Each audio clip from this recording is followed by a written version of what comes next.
Hello students, स्वागत है आपका डिफेंस ट्यूटर के इस वीडियो में।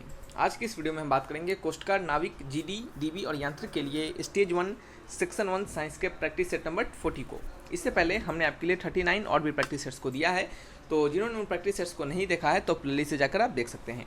आज की इस वीडियो में हम फिजिक्स से रिलेटेड आपको और भी इंपॉर्टेंट क्वेश्चंस को करवाएंगे, तो सभी क्वेश्चंस को आप ध्यानपूर्वक देखिएगा और उसके आंसर्स को खुद से भी ट्राई जरूर कीजिएगा बनाने का।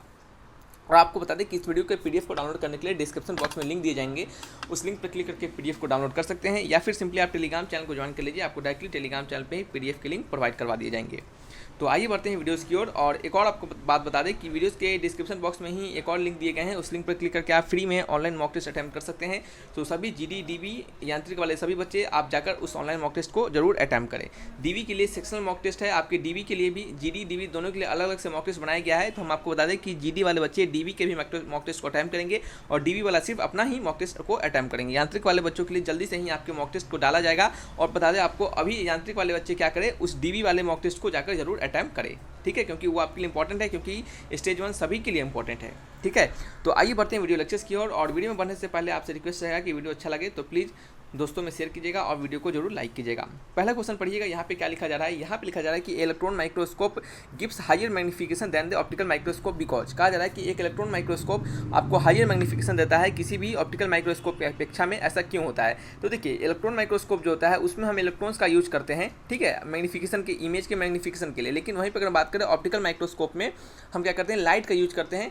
क्या करते हैं? लाइट का यूज करते हैं मैग्निफिकेशन के लिए, ठीक है, इमेज के मैग्निफिकेशन के लिए। तो यहाँ पे आपको बता दें कि जो इलेक्ट्रॉन्स का जो वेवलेंथ होता है वो क्या होता है, आपका स्मॉलर होता है as compare to the wavelength of आपका विजुअल लाइट, ठीक है। विजुअल लाइट के कंपेयर में आपका जो इलेक्ट्रॉन्स होता है उसके वेवलेंथ स्मॉलर होते हैं। सो इस कारण से हम क्या करते हैं, इलेक्ट्रॉन माइक्रोस्कोप का जो हायर मैग्निफिकेशन हमें देता है आपके ऑप्टिकल माइक्रोस्कोप के अपेक्षा में। तो इसका आंसर क्या हो जाएगा आपका ऑप्शन नंबर बी, यानी जो इलेक्ट्रॉन माइक्रोस्कोप होता है वो हमें क्यों हायर मैग्निफिकेशन देता है ऑप्टिकल माइक्रोस्कोप की अपेक्षा में, क्योंकि जो इलेक्ट्रॉन्स होता है उनके स्मॉलर वेवलेंथ होते हैं और किसके कंपेरिजन में, आपके वेवलेंथ ऑफ विजुअल लाइट के कंपेरिजन में, ठीक है। तो आंसर 4 हो गया। नेक्स्ट क्वेश्चन आपका क्वेश्चन नंबर 2। यहाँ पे लिखा जा रहा है कि the hydraulic brake use in automobile is direct application of. जो हाइड्रोलिक ब्रेक हम ऑटोमोबाइल्स में यूज करते हैं वो किसका एप्लीकेशन होता है? तो जो हाइड्रोलिक ब्रेक हम यूज करते हैं ऑटोमोबाइल्स में, ये किस एप्लीकेशन पे बेस्ड होता है? तो ये आपके पास्कल्स लॉ पे बेस्ड होता है। पास्कल्स लॉ हमें क्या बताता है? पास्कल्स लॉ हमें बताता है कि जब फ्लूइड हमारा रेस्ट में रहता है तो उस फ्लूइड में ईच एंड एवरी पॉइंट पे जो प्रेशर लगता है वो क्या होता है, आपका समान और क्या तो इक्वल होता है, ठीक है। चलिए, समझ में आ गया। तो किस पे बेस्ड होता है? ये पास्कल्स लॉ पे बेस्ड होता है। नेक्स्ट क्वेश्चन आपका क्वेश्चन नंबर 3 है। इसमें पढ़िए, लिखा जा रहा है कि what are mesons found, where are mesons found, mesons कहाँ फाउंड होते हैं? तो बहुत सारे बच्चों को लगता है कि मेजॉन्स जो होते हैं ये क्या होता है, आपके रेडियो एक्टिव डीके से निकलते हैं। तो यहाँ ऑप्शन नहीं दिया गया है, लेकिन मे भी अगर आपके एग्जामिनेशन में ऑप्शन दिया जाए तो रेडियो एक्टिव डीके वाले ऑप्शन को नहीं टिक कीजिएगा, ठीक है। हालांकि मेजॉन्स से रिलेटेड कुछ क्वेश्चन आपके ऑफिशियल सैम्पल पेपर में भी है जिसको हमने सॉल्व किया है आपके लिए। तो ये क्वेश्चन उससे क्या है, हल्का सा आगे पीछे ऐसा देखा गया है, ठीक है। नहीं तो हमने आपको पहले से भी बता के वहाँ पे भी रखा है अच्छे से, और यहाँ पे मैं आपको बता दें कि मेजॉन्स होता है, आपको क्लियरली बता दें कि मेजॉन्स जो होता है वो कॉस्मिक रे से फाउंड होता है। कहाँ से कॉस्मिक रे में पाया जाता है? तो इसका आंसर हो जाता है आपका ऑप्शन नंबर 1, ठीक है। मेजॉन्स जो होता है वो क्या होता है, जब वेरी हाई एनर्जी इंट्रैक्शन होता है तब वहाँ से क्या होता है, मेजॉन्स निकलता है। और मेजॉन्स का फॉर्मेशन ज़्यादा देर के लिए नहीं होता है, ठीक है। मेजॉन्स भी क्या होता है, आपका एक प्रकार का सब एटॉमिक पार्टिकल होता है, ठीक है। क्या होता है, सब एटॉमिक पार्टिकल होता है। चलिए नेक्स्ट क्वेश्चन इसको बढ़ते हैं। क्वेश्चन नंबर क्या है हमारा? 4th number. नंबर 4 में लिखा जा रहा है कि for a body moving with uniform velocity and uniform acceleration, sorry non uniform velocity, velocity कैसा है आपका, नॉन यूनिफॉर्म है, ठीक है। वेलोसिटी नॉन यूनिफॉर्म कहने का मतलब क्या होगा, वेलोसिटी कांस्टेंट नहीं होगा, और एक्सेलेरेशन क्या है आपका, यूनिफॉर्म है, एक्सेलेरेशन क्या है आपका, यूनिफॉर्म है, ठीक है।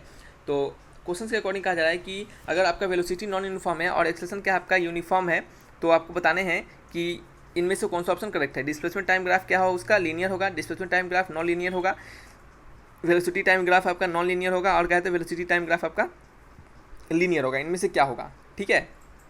तो बताइए क्या होगा। देखिए, अगर वेलोसिटी आपका नॉन यूनिफॉर्म है तो कहने का मतलब है कि जो डिस्प्लेसमेंट टाइम ग्राफ होगा, डिस्प्लेसमेंट टाइम ग्राफ जो होगा वो क्या होगा आपका, वो हो या तो इंक्रीजिंग होगा या तो डिक्रीजिंग होगा, यही होगा, इसी में से कुछ होगा। लेकिन आपका कभी भी लीनियर नहीं होगा, क्योंकि अगर डिस्प्लेसमेंट टाइम ग्राफ अगर इस तरह से लीनियर हो जाए तो उसका क्या हो जाएगा, वेलोसिटी कांस्टेंट हो जाएगा, ठीक है। वेलोसिटी का हो जाएगा आपका कांस्टेंट हो जाएगा, ठीक है। लेकिन वेलोसिटी तो हमें नॉन यूनिफॉर्म दिया रहा है, मतलब नॉन यूनिफॉर्म दे रहा है, कहने का मतलब आपका कांस्टेंट नहीं दे रहा है। तो हम कह सकते हैं कि जो डिस्प्लेसमेंट टाइम ग्राफ होगा वो क्या होगा आपका, ये आपका हो जाएगा नॉन लीनियर, क्या हो जाएगा, नॉन लीनियर हो जाएगा, ठीक है, नॉन लीनियर। तो आंसर क्या होगा, ऑप्शन नंबर 2 होगा। अगर वेलोसिटी टाइम ग्राफ के बारे में बात करें तो क्वेश्चन के अकॉर्डिंग एक्सेलरेशन क्या है आपका, यूनिफॉर्म है, तो वेलोसिटी टाइम ग्राफ क्या हो जाएगा, तो एक्सेलरेशन अगर यूनिफॉर्म है तो वेलोसिटी टाइम ग्राफ क्या होगा, इस प्रकार से लीनियर होगा, ठीक है, क्योंकि लीनियर वेलोसिटी रहेगा तभी तो क्या होगा, इसका एक्सेलरेशन क्या होगा, यूनिफॉर्म रहेगा, ठीक है। तो आपका इसका आंसर होगा ऑप्शन नंबर 4 भी हो सकता है। लेकिन अगर आपका वहीं पर अगर वेलोसिटी जो है आपका वो अगर इस तरीके से दे दे, ठीक है, इस तरीके से दे दे, इस तरीके से दे दे, तो ये भी क्या है आपका एक तरह से लीनियर को ही दर्शाया जा रहा है, ठीक है, ये भी आपको लीनियर को ही दर्शाया जा रहा है, तो यहाँ पे एक्सेलरेशन क्या हो जाएगा आपका 0 हो जाएगा। सो हम ऑप्शन नंबर 4 को एक्यूरेटली नहीं लिख सकते। क्यों नहीं लिख सकते ऑप्शन नंबर 4 को एक्यूरेटली, क्यों इसके लिए नहीं लिख सकते, क्योंकि यहाँ पे कुछ हमें स्पेसिफाई नहीं किया गया है कि जो वेलोसिटी टाइम ग्राफ है वो लीनियर है, तो आखिर कैसा लीनियर है, वो किस प्रकार से लीनियर है, समझ रहे हैं क्या बोलना चाह रहे हैं, वो किस प्रकार से लीनियर है, क्या वो इंक्लाइन होकर लीनियर है या फिर आपका एक स्ट्रेट लाइन है जो कि क्या हो रहा है आपका किसी एक्सिस के पैरेलल है, ठीक है, तो ये भी तो लीनियर हुआ ना, लीनियर हुआ, तो यहाँ पे कुछ कहा नहीं जा सकता है, ठीक है। सो आप नंबर 2 को तो सबसे पहले कंफर्म मानिए कि 2 नंबर क्या है आपका आंसर करेक्ट है, कि नॉन लीनियर तो सबसे पहले डिस्प्लेसमेंट टाइम ग्राफ नहीं ही होगा, ठीक है। तो थोड़ा सा कंट्रोवर्शियल क्वेश्चन हो सकता है यहाँ पे, तो आप ऑप्शन नंबर 2 को ध्यान रखिएगा। चलिए बढ़ते हैं नेक्स्ट क्वेश्चन नंबर 5 को। नंबर 5 में क्या लिखा है पढ़िएगा, which of the following can be made into permanent magnet, ठीक है, कहा जा रहा है कि इनमें से किनको हम क्या करते हैं, निम्नलिखित में से किसे स्थायी चुंबक बनाया जा सकता है, इनमें से किसको स्थायी चुंबक बनाया जा सकता है, ठीक है, ठीक है। तो बताइए इनमें से किसको हम अस्थायी चुंबक यानी परमानेंट मैग्नेट बना सकते हैं। तो आपको बता दें कि ये आपका जो हार्ड स्टील होता है इसे हम क्या कर सकते हैं, परमानेंट मैग्नेट के रूप में इसको हम क्या कर सकते हैं, परमानेंट मैग्नेट बना सकते हैं। तो आंसर क्या होगा आपका ऑप्शन नंबर बी हो गया। नेक्स्ट क्वेश्चन आपका क्वेश्चन नंबर 6, इसमें लिखा जा रहा है कि the process in which solid gets directly converted into liquid, ऐसा प्रोसेस जिसमें कि सॉलिड जो होता है वो डायरेक्टली कन्वर्ट हो जाता है किसके, आपके लिक्विड में, ठीक है, सॉलिड जो होता है डायरेक्टली कन्वर्ट होता है लिक्विड में आपके without going into gaseous state. आगे पढ़िएगा, without passing through the intermediate liquid state, कहा जा रहा है कि ऐसा कौन सा प्रोसेस होता है जिसमें सॉलिड आपका डायरेक्टली लिक्विड में कन्वर्ट हो जाता है आपके बिना गैसियस स्टेट में गए हुए, तो उस प्रोसेस को क्या कहते हैं, हम सब्लिमेशन कहते हैं। तो हमने आपको पहले भी ये क्वेश्चन बहुत बार बता चुके हैं आपको। और एक और बात आपको बता दें कि प्रीवियस बैचेज के सारा वीडियो जरूर देखिएगा, क्योंकि उस बैचेज में हमने बहुत अलग अलग प्रकार के आपके टॉपिक वाइज हमने क्वेश्चन को करवा रखे हैं, तो उस टॉपिक वाइज को सारे क्वेश्चन को हमने इस बार आपको नहीं करवाया ताकि क्या हो, रिपीटेड नहीं हो, ठीक है, ठीक है। तो अगली बैचेज में क्या करेंगे, सारे क्वेश्चंस को रिपीट करवाएंगे और भी एक्स्ट्रा आपको क्वेश्चंस करवाए जाएंगे। लेकिन इस बैचेज में हमने क्या किया है कि नए नए क्वेश्चंस को करवाने का आपको बताया है, और प्रीवियस बैचेज में जो भी क्वेश्चंस करवाया है उसे आप जरूर कर लीजिएगा, क्योंकि सभी मिलाकर आपके अच्छे खासे क्वेश्चन अमाउंट बन जाएंगे, ठीक है, तो उसे जाकर आप जरूर कीजिएगा। तो चलिए नेक्स्ट क्वेश्चन आपका क्या है, क्वेश्चन नंबर 7 है। यहाँ लिखा जा रहा है कि when a body is raised from the ground level to ground level, जब बॉडी को क्या करते हैं ग्राउंड लेवल से, ठीक है, क्या आपका ग्राउंड लेवल है, ठीक है, ग्राउंड लेवल है, जब बॉडी को हम ग्राउंड लेवल से क्या करते हैं किसी हाइट पर, किसी एच हाइट पर या फिर किसी भी हाइट पर क्या करते हैं ले जाते हैं, तो उसमें क्या होता है, तो सिंपल सा बात है कि जब किसी बॉडी को हम क्या करते हैं ग्राउंड लेवल से किसी हाइट पर ले जाते हैं तो उसमें कौन सा एनर्जी स्टोर होता है, ठीक है। तो जब बॉडी को क्या करते हैं ग्राउंड लेवल से क्या करते हैं एक हाइट पर ले जाते हैं, तो उस समय एनर्जी जो स्टोर होता है वो क्या होता है, आपका पोटेंशियल एनर्जी स्टोर होता है। तो क्या होता है, पोटेंशियल एनर्जी स्टोर होता है, ठीक है, पोटेंशियल एनर्जी, इसका फॉर्मूला क्या होता है, एच रो जी, ठीक है, एच रो जी क्या होता है इसका फॉर्मूला, ठीक है। तो ये क्या आपका एच रो जी, ये आपका हमने गलती लिखवा दिया, ये हमने आपको बता दिया है कि प्रेशर जो होता है आपका किसी लिक्विड कॉलम में किसी हाइट पर जाके, जो मान लेते हैं कोई कंटेनर है, यहाँ पे किसी एच हाइट पे जाके जो प्रेशर होता है वो हमने आपको गलती से लिख दिया था। तो पोटेंशियल एनर्जी होता है वो क्या होता है आपका mgh होता है, क्या होता है mgh होता है। याद रखिए कि पोटेंशियल एनर्जी क्या होता है आपका mgh होता है, ये आपके थीटा पे डिपेंड नहीं करता। जैसे कोई आपका इस तरह से इंक्लाइन कोई बॉडी है, अगर यहाँ पे आपको पोटेंशियल एनर्जी पूछा जाएगा, या फिर कह सकते हैं आपको यहाँ से कोई पोटेंशियल एनर्जी इस मैक्सिमम हाइट पर पूछा जाएगा, एक सेकेंड, मैक्सिमम हाइट पे पूछा जाएगा और इसका हाइट कितना है, एच रहेगा, तो इस कंडीशन में भी इस बॉडी के बाद जो पोटेंशियल एनर्जी होगा वो क्या होगा आपका mgh ही होगा। या फिर आप सिंपल कोई बॉडी ऐसे उठा के हम इस हाइट पे ले जाएं, स्ट्रेट कोई बॉडी को उठा के हम हाइट पे ले जाएं और तब यहाँ से पूछे, तो यहाँ पे भी आपका उस बॉडी का पोटेंशियल एनर्जी mgh ही होता है, ठीक है। तो ये आपके थीटा वीटा पे डिपेंड नहीं करता है। तो चलिए आपको इतना नहीं याद रहा है तो सिंपल याद रखिएगा कि जो आपका पोटेंशियल एनर्जी होता है उसका वैल्यू mgh होता है, और पोटेंशियल एनर्जी कब आता है, जब आपको किसी बॉडी कोई भी बॉडी आपके कुछ हाइट पर स्टोर होता है, ठीक है।